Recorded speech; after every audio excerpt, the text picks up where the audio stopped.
I started when I was 8 years old, and I grew up in Toledo, Ohio. They're known for the Toledo Museum of Art, which is an absolutely fabulous museum, and it came to play later on in my life, very much important in my life. And they used to have a Saturday program, and my teacher identified me. I didn't even know I had any talent, but my classroom teacher identified me, and they would have children come down on Saturdays, and we had lessons every Saturday for years and years and years and years. So I fast forward, and as I grew to be an adult, I then went on and got my degree, my fine arts degree, in painting, of course, and then into art education. So I became a teacher of art, and then worked into the university system, and eventually became a professor at the University of Toledo and headed the art department. And our art department was in the Toledo Museum of Art. So I was back to my childhood. I could roam the galleries that I so much loved, and in that process I realized that I was really fascinated by how children acquired their artistic development and how they would react to the collections. So as I worked into my PhD, I decided to focus on how young children gather that artistic and aesthetic ability, how they get visual literacy. And I worked with a group of children for over 10 years. I was teaching 4 to 7-year-olds. This is my research side, not my university side. We had very bright students at the University of Toledo, but they were older than 4 to 7. And so through the process, I was able to really begin to look at how mark making and how acquisition of color was just such a developmental process in our lives.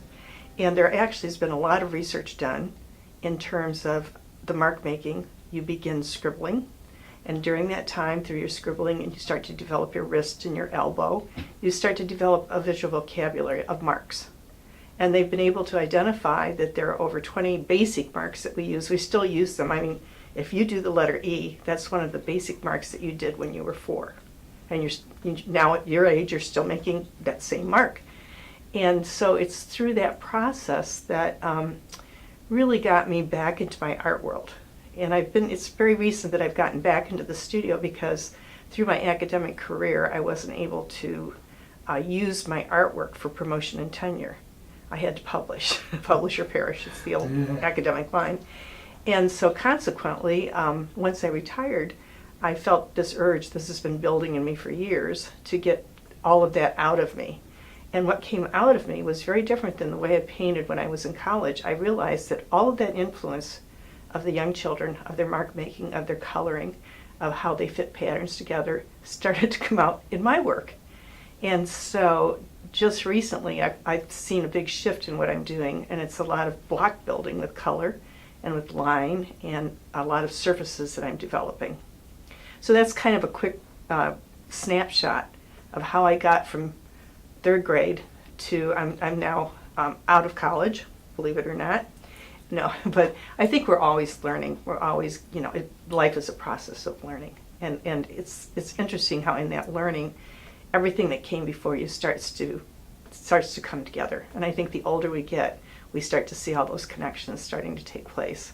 So it's a maturation process. It's a process of just life experiences, and I'm now to a point that I'm being able to really express myself in my artwork, and it's almost like an explosion. I can't keep my hands off my paintbrushes, or my paintbrushes can't keep out of my hands. So as you look around, you'll see that the kind of things I was talking about are evident in my most current works that are here in the studio. Okay. Well, this is actually one of my first pieces as I started out, and I think it demonstrates that idea of the way that we use our wrists. This is real mark making, and that was the intent, where I just put marks down first with ink, and then kind of built around them, much like you put a puzzle together. And I loved the idea of what's happening with color and starting to happen with these rich surfaces, and much of this has a lot of subtlety that may not even show up in the shot here, but it's one of my earlier pieces, and I really like how it all fits together, and it has a lot of energy and movement. Again, you can almost see the dance in that. Okay, this one I really danced to, I could have done a great choreography with that. So that's one of my earlier pieces. So would you say then that the 7 to 10 were your greatest influences? I would say 4 to 8 year old. 4 to 8 year olds? Because when you think about it, when you're 4, you're just beginning your vocabulary. You're learning to see things in life. By the time you're 8, you're self-sufficient. You can read, you can write, it's like the most explosive time of learning for anybody. When you go to college, you will never have that kind of graduation of information. So to me, they're just like these amazing little sponges. And I just marveled at how incredibly creative they were and fearless, absolutely fearless about what they do. By the time they become 9 or 10, they want to use their eraser and everything. And I just never used an eraser because maybe I think like an 8-year-old, I don't know. But I just find the fact that if you make a mistake, you try to do something better with that mistake rather than just starting over again. So I have to say, they were a pretty good influence on me in many, many ways. So that's how I've been able to evolve. You talk about working with color blocks and that now, and I've heard it said about Mark Rothko that as sophisticated as work is, it also kind of reflects almost a childlike approach to a lot of the things that he was doing. Right. But it's also like Matisse. Matisse did those wonderful color blocks, but if you've ever watched, I saw a film of Matisse and was just flipping through his drawings. He was able to reduce things to the simplest of forms, and yet he was a very skilled craftsman, a draftsman. And I think it's the same thing with Rothko. You have to learn.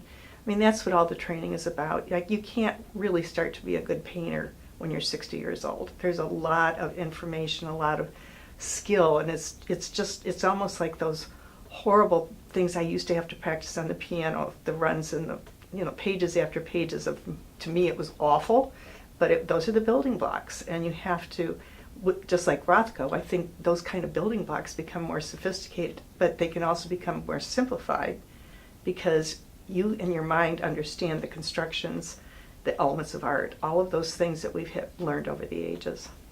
Went back to the idea of those horrible still life things that we had to do when we were in grade school and high school. I mean, how many still lifes did we do? But I wanted to take the still life and make it exciting through color and through texture and sort of capture those moments. I know the Dutch artists would, they use something and just let it keep wilting and going absolutely into total despair. But to be able to capture things at different moments, whether they're fresh or fading or ready for the dinner table, I've been experimenting a little bit with this, and I'm going to do some more. I'd like to go do some more of these because I have some more ideas for them, but again, I keep getting back into those building blocks, building blocks of color and texture. And very structured. Yes. I mean, the compositions all have a very, Yeah. graphic structure to them to sort of keep you centered for the most part. I tend to use, and it just happens, I use the cuneiform, that kind of cross. Mm-hmm. You're going to see it over and over again, over and over again. And it's not like I'm doing it intentionally, it's just that it's the way I tend to anchor on a surface. And this one is very, very, very strong with the idea of doing that cuneiform. This one, for some reason, makes me think of an egg en Sheila. Believe it or not, even though it's not a human form, there's something very angular and structured about this. Also, he did a lot of small landscapes that it's kind of reminiscent of in some ways. Right. Just because of the structure, the strong structures of it. Yeah. So it's just interesting how you do so much. There's so much subliminal in what you do. And when somebody asked me, well, how long does it take you to do a painting? And I've often said this. It's taken me 50 years because it's all of this accumulation of information, and knowledge, and color. Learning to do color mixing and knowing where to put a mark and knowing how to.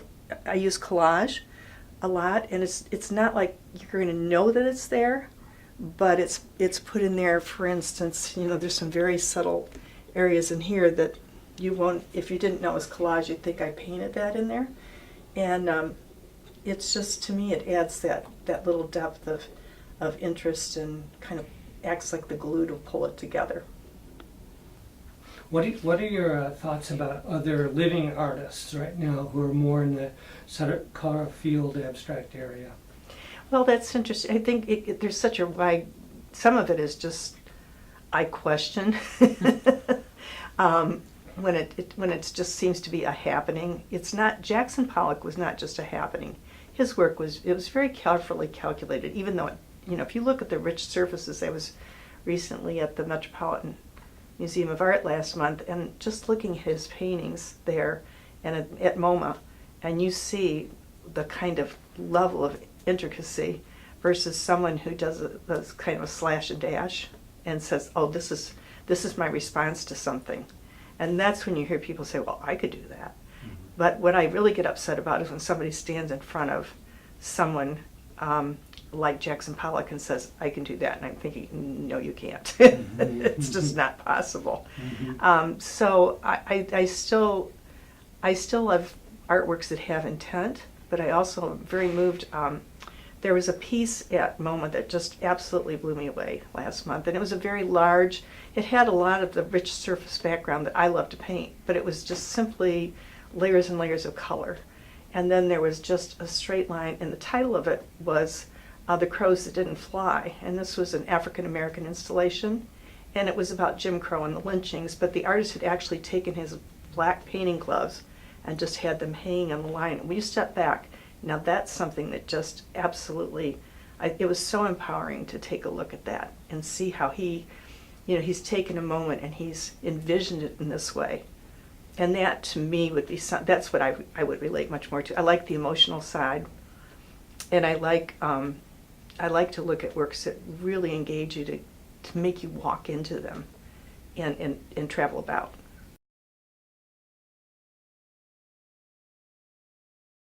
Well, that's interesting that you would ask that, because recently I've been doing what I call memory landscapes.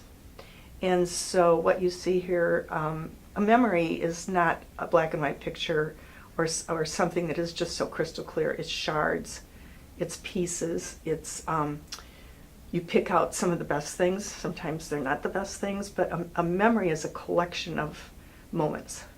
And I realized I've been very fortunate through my life to have a lot of travel, much through my professional life, but my husband and I also have enjoyed going to lots of spots in the world. And through those experiences, I realized that I have so much there. I've had so much travel. I wrote down how many countries I've been to, and it was like pages of papers, and I thought, wow, I'm so fortunate. And seeing other cultures and just grabbing a moment, and it might be a building, it might be a door. I mean, who can not go through Florence and just look at doors? You could spend days just looking at the beautiful, beautiful doors. And so the paintings that I have, my most recent works, are bits and pieces. One of them that I just worked on, which is right behind you, is really about my memories of Cairo, which I found was a fascinating, frightening city. It was so dense with population, and it was so layered. It has the layers of history. It has, their buildings are layered, some of them just with rebars, because then you pay more taxes if your building's finished. So there's a lot of unfinished buildings, and then juxtapose that with the beautiful, the pyramids nearby. And the colors, going through the bazaar and seeing the rich colors of the herbs and the spices and so forth. So again, it's not like I did a painting that this is the street corner of such and such in Cairo. It's that it's like a gestalt. It's that moment that just comes back to me. So those are the kinds of things. I'm telling a story, but it's my story that you won't know because it's my memory. It's not your memory. And I try to, but people will say, "Oh, that reminds me." I said, "Well, tell me a little bit. What story do you see here?" So you can even make stories for other people. It's like reading a book with pictures. You take away the words, you can make up a new story. And so that's kind of the direction I've been working lately. So when I talked about the fact that those little memory shards and how things come back, I spent 10 years working back and forth with an art educator when she lived in London, and then she moved to Cornwall. And when she was in Cornwall, we did a lot of work together. She worked with young children, and so we were able to publish and do activities together. And I was always fascinated there by the Normandy home. They're little homes that are kind of cobbled together, and they have these beautiful Norman gardens, and they're very narrow.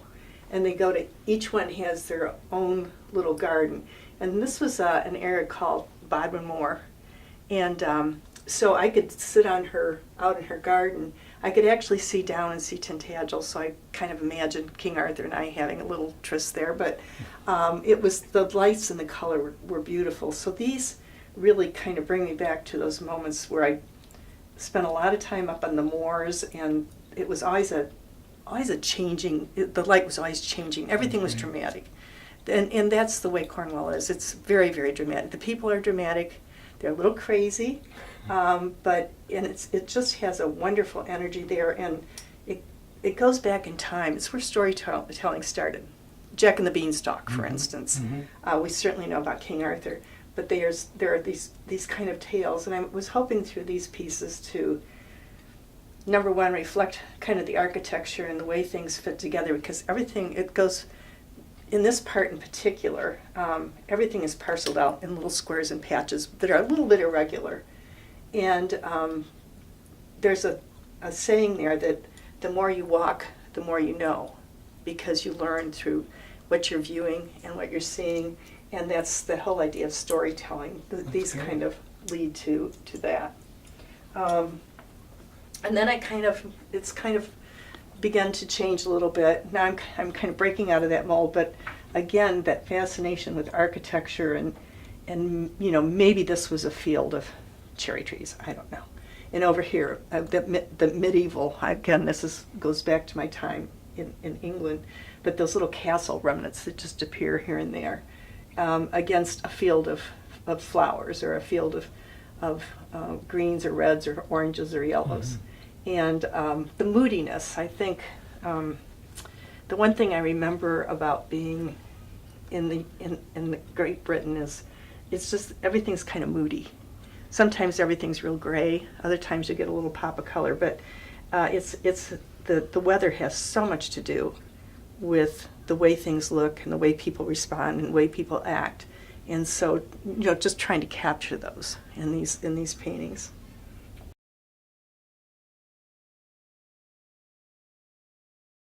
I really love acrylic, and I do mixed media because I just think it's fun. Sometimes it's fun to break the rules, and so I've been breaking more and more rules. I've been adding my pencil in, adding crayon in. I've been Xeroxing old paintings, using those and putting them into my new paintings. Bits and pieces of those. Just again, that's a memory that I'm putting in there. A memory to me wouldn't mean anything to anybody else. But I really love the idea of assemblage, of being able to push the boundaries of the media, the color, just the way that you work, even the surfaces. I've done everything from 300-pound watercolor paper that I gesso and I put texture on, and then I love what happens when things come through. Or working on the cradle boards where it's like working on a rock, which at first was kind of a shock to me, because with paper you could push it and you could pull it. And so working on the cradle board was just a whole different response to my paintbrush. And at first it was a little intimidating, but I'm getting so that I'm just really loving what I can get out of that. And then I'll transition to canvas, then you have that, it's kind of like one of those bouncy, those little, what are they called, bouncy, like a trampoline. Trampoline, okay, big word, right. Trampoline, because you kind of you get your paintbrush pushed back out of your hand. So taking my material, my media, and then the material I work on, I think it's kind of fun. It's like doing a dance. Sometimes it's a slow dance, sometimes it's jazz, and other times it's improvisation. But each time it's an experience. I build a lot underneath with gesso, and then I just keep pushing and pulling and marking and gouging, stamping.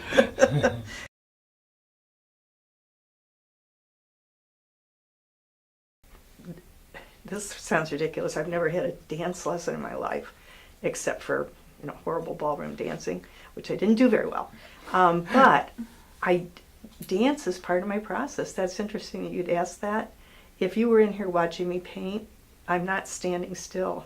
I never sit down, and you'll see that it's whether I'm using my gestures from my arms or but I always have music on in the background, and can go from Ella Fitzgerald to Mozart, doesn't matter. But I love the idea of music and dance because, again, it's that motion and that energy, and I try to. I don't think if you look at my works you'll find them very quiet. How about scale? I mean, is that important to you with your paintings? I'm getting bigger and bigger. I think I started out small in scale, and it's getting bigger and bigger. I'm now working up to a whopping 30 by 30 inches, and I know that you work in large scale, which I absolutely admire. I can't do that and breathe in a brown paper bag at the same time. It just scares the weebajeebs out of me. But I'm liking the idea of going larger. It's just ramping it up and seeing that I can create the same kind of rich images in a larger space, because it's real easy to do it in a small space. It's very easy to make rich small spaces, but to get that same beautiful layering and intensity into larger spaces it takes more work. It really does, and it's a leap of faith, and I'm getting braver. So I'll do full watercolor sheets. Those are 22 by 30, mm-hmm. and that doesn't intimidate me at all. In fact, I just finished a couple this week, but it is. I would like to try some really big ones in the next year and see how successful that is.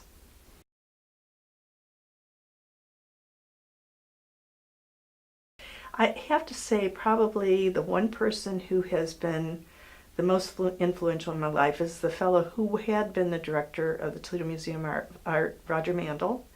And Roger went on to become president at RISD, and he's one of these people. When you say aura, he really truly had an aura about him, and he was the one that really saw something in me when I was a professor of art, and he kept saying, you're here at the museum. I see how you relate to the young children coming through, because I was so excited to watch how they'd react to a piece of artwork. And he said, I think you should do something with that. And I said, well, let me think about it. Okay, I'm an art educator. Mm-hmm. I love working with children. I love the way that they everything is new and amazing to them. I love the museum. I understand the theoretics about the developmental aspects of children artistically. How could I put that together?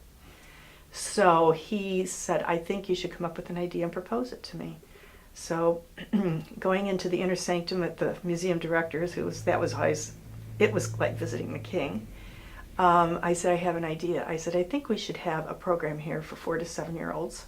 And I think it should be built on the collections, and I think it should be built on getting them ready to go into the collections, because the museum has, for instance, everything they do, they have like the best of they don't have 500 of something, but they have the key aspects of from antiquity to contemporary. And so I said, why don't I start, I knew that he loved the Dutch masters and so forth. So I did a whole thing on the Netherlands and the Dutch artists, and so, but explaining a still life to a 4-year-old, what you had to do is I had to develop a program that through play and through working with vocabulary, music, movement, each week we would begin to unwrap and unravel an aspect of that gallery. About the 3rd week, they started to build this understanding, and we went in there and I'd say, because this is the other problem, it's the way that they see things. A 4-year-old to a 7-year-old, they only see one item. They don't see a still life. They wouldn't say that's a bowl of fruit. They'd say that's an orange. Oh, that's a grape. So I had to come up with a way to walk them into the painting and get them to talk about the painting. So what I developed was a process. It worked out quite nicely. First we gathered words, and then once we gathered the words, we started to talk, is the painting noisy? Is it quiet? What's going on here? So we actually began visual literacy, reading the work of art, and I could keep them for half an hour. It was just amazing. It was just amazing. So that developed, and then we did the Egyptian collection, and then we did the Greek collection, and then we had an El Greco exhibition coming. And so he encouraged me to do that, and it actually is still in existence, the early childhood program, which I started in 1978. And it became one of the premier early childhood programs in museums in the country. So I'm very proud of that. Yeah, you should be.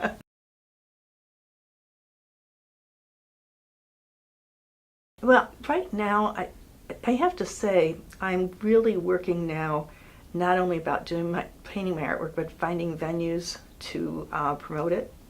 And so I'm beginning to become a businesswoman, which is kind of interesting. I'm a systems person. I drive anybody crazy with my charts and my graphs and and you can probably tell everything's into little systems in here. So I'm really looking at expanding, getting more involved in the Sarasota community, meeting artists like you, and which I'm delighted to have you folks in my life, and trying to find, just to get into those other venues. And yes, it's self-promotion, but I feel comfortable with that sort of thing. When I became head of the art department, we actually, this is an interesting story too, we became too big to just be housed in the museum, so the university said, well, you're going to need your own building. And the faculty did not want to go back to campus. They wanted to stay at the museum, because imagine you're a painting instructor and you say, just go up and see how Rembrandt did his glaze. That's having that kind of treasure trove at your fingertips. So the Toledo Museum of Art is a very neoclassical one. It's gorgeous. It's a huge building, big columns in front, and big marble steps. Well, the architect we chose was Frank Gehry. Great. And that kind of shook up a lot of people. I had to go before the board of trustees, and they said, well, could we see a sample of an idea that Frank Gehry wants to do for the building? I put the scribble up, and I heard this. But the scribble ended up looking a lot. It was that energy, and he had an idea, and he made this deconstructed building fit into the museum. It is the most beautiful joining of contemporary and yeah. When we were going through that process, I had to go out and go out to Gary's studio, and he said, "Would you like to come over for a drink and meet my wife?" And I was like, "You mean the house that's in all the architectural magazines?" I said, "Sure." So I showed up, and it's a funky house. It has corrugated cardboard and it has chain link fence in it, but it works. It's a big piece of sculpture. And I said to him, Frank, how did you come up with this idea to do this? And he said, it's everything we have in our neighborhood. I just put it in their face. That's good. That's good. That's nice.